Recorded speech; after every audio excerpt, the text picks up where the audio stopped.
So to get started over here, Jason, I'll take you. We're going to have to do a few simple knife cuts. Okay. I'm going to show you first really quick. We have a tomato here. It comes from Dave Nonamaker, who is very, very local in our neck of the woods up in Hawley, Pennsylvania. It's about 10 miles from our restaurant. We're going to start by taking the top off, but we're going to reserve this because we don't like to waste any part of the tomato. So we're going to cut around the stem here. This will go off to the side. And then the easiest way I find to cut a tomato is just to coin it out. And then after that, that tomato smells amazing. You know it's a good tomato if you can actually smell it. It's almost so hard to cut because it's so fresh and ripe. Yeah, I can see that. It's kind of just breaking underneath the knife. We'll move this off to the side. I'll finish this one up and I'll let you take care of the next one. All right. So like you could see, the skin is pretty soft because they're very fresh, they're local, completely organic. Great time of year for tomatoes. Dave has actually been growing tomatoes for us for 30 to 40 years, really? And he's completely organic. So he knows what he's doing. Absolutely. He's actually a retired guidance counselor and then moved into this, and I think he should have been doing this whole time. So I'll let you go ahead and take over that there. Now, Jason, do you like to cook at home? I like to cook. I'm not very proficient at it, as my wife would tell you. I'm pretty good in a grill, but other than that, all right. Yeah. Well, hopefully you'll learn a thing or two today. All right, no, so you're all right. So you're just going to go a little bit deeper, and let me show you one trick really quick. So instead of you're holding the tomato like this, it leaves you the risk to cut your fingers. So if you hold it like that, the worst you're ever going to do is cut your knuckle, and it also allows you to kind of grip the tomato up a little bit. Then you're just going to go a little bit deeper, and we'll put that off to the side, and go ahead and give it another shot. Right. There you go. Very nice. All right, so I'm going to come over here and we're going to start assembling a few things for the succotash. It's really just kind of throwing a few things in the bowl and making it taste right. Okay. We're going to start with the lima beans here. I have about a cup. Nice. I like to go a 1-to-1 ratio with the lima beans and the corn. If you want to go ahead and toss those in there. Now, corn and lima beans, is that pretty much the definition of a succotash? Yeah, so succotash is a Native American dish. It was invented when they didn't have they didn't have a lot of means to feed a lot of people, and they certainly had to. So it was actually brought over by the Europeans, and what the lima bean was, in fact. And it was brought over, and it was just a really, really easy way to feed a lot of people. And yeah, it's pretty much a mixture of lima beans, corn, and any type of herb and spice you want to throw in there. Awesome. So yeah, I have a chive and parsley mix. We're going to just go ahead and dump right in there. All right. And then a little bit of red wine vinegar. I don't have it measured out here because I like to cook by heart. So about 1.5 tablespoons in there, and then if you want to just do the same thing with the lemon juice. Just a little bit? Yeah, you should be good right there. Always add more if you need it, right? Yep, absolutely. It's easier to take it out or put it back in than take it out. It's a great rule of thumb. Some salt here. Okay. Gonna hit it with a good 3-finger pinch. 3-finger pinch, I like that. Yeah. And then once Jason over here is done cutting up some tomatoes. And he's doing a fine job at that. Absolutely, and I think we're actually going to be pretty good there. In a moment, I'll show you how we're going to move into the peppers. So I'm going to come over here. I'm going to take some of these local tomatoes, get them right in there. Nice. Kind of brighten this up. I don't like to go too heavy on the tomato and the succotash because it's going to come with the tomato broth, so I don't want to overpower it. Now, do you keep this raw, or do you cook it? Oops, sorry. I'm going to cook it a little bit. I like to serve it a little bit above room temperature. I don't want it to be like really, really hot. I don't want to brown the lima beans. I like them to stay green. Just kind of warm it through. Yeah, just so you know you're not eating a cold component on top of a warm broth. It just wouldn't make too much sense.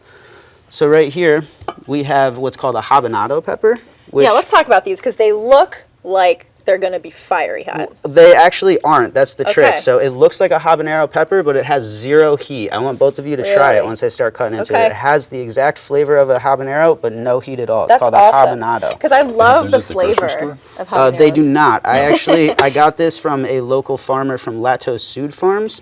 I believe his name is John D. Pasquale. And he grows a variety of peppers, a lot of them solely for us at Settlers. They're another farm that's been working with us for many years. Nice. I'm going to try and get some of the seeds out of here. Okay. And is that really just for the texture? Because typically you would take the seeds out if they're hot. Yeah, for the texture. I like it to look clean. I don't want to see seeds floating around in there. Then they start floating around in the broth when the dish is complete.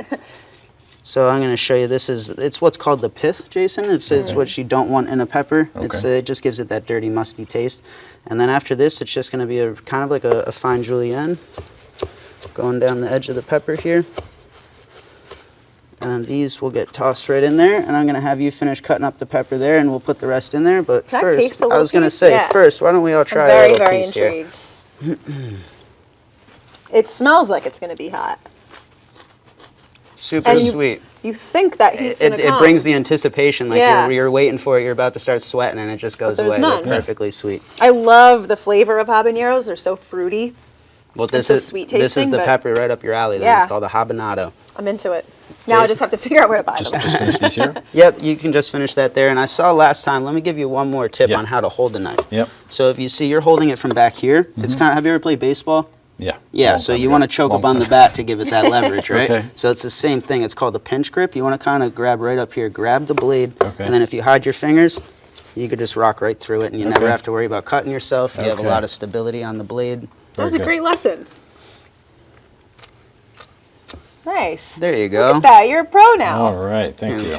Take You're me killing out. it. Take me out of a job. Oh, I don't know about that. Just put it in. Yep, you could just go ahead and throw that right there in the succotash. Perfect. Just a little pepper, add some more color, some more seasonality. We're gonna bring this forward. We're gonna bring it to a little heat, kind of marry all the flavors together, and then just kind of let it hang out until we're ready to plate it all up. Cool. So in here, it's not gonna need too much oil, just because it's lubricated. Sure. For lack of better terms, you know, there's a lot of liquid in there. Give it another toss, make sure it's all incorporated. What kind of heat are you cooking that on? It's about a medium-high heat. Like I said, I'm not really looking to cook it too much. I just want to really marry all the flavors together and make sure it's warm when it goes on the dish.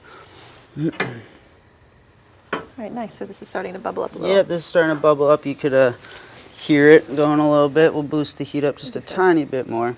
And if you see here, we're starting to bubble. We're cooking out a little bit of that acidity from the red wine vinegar, allowing the salt to infuse in there, as well as the herbs are starting to release their oils. Okay. Wait, if I tried to do that, the food would be all over the floor. To flip it, the trick when flipping a pan is to really commit. I work an omelet and a crepe bar sometimes, and I have to tell that to people all the time. That's a really good tip. You really have to commit. If Yeah. you stop halfway through, it's on the floor. You are absolutely right. That's inevitable. That's great.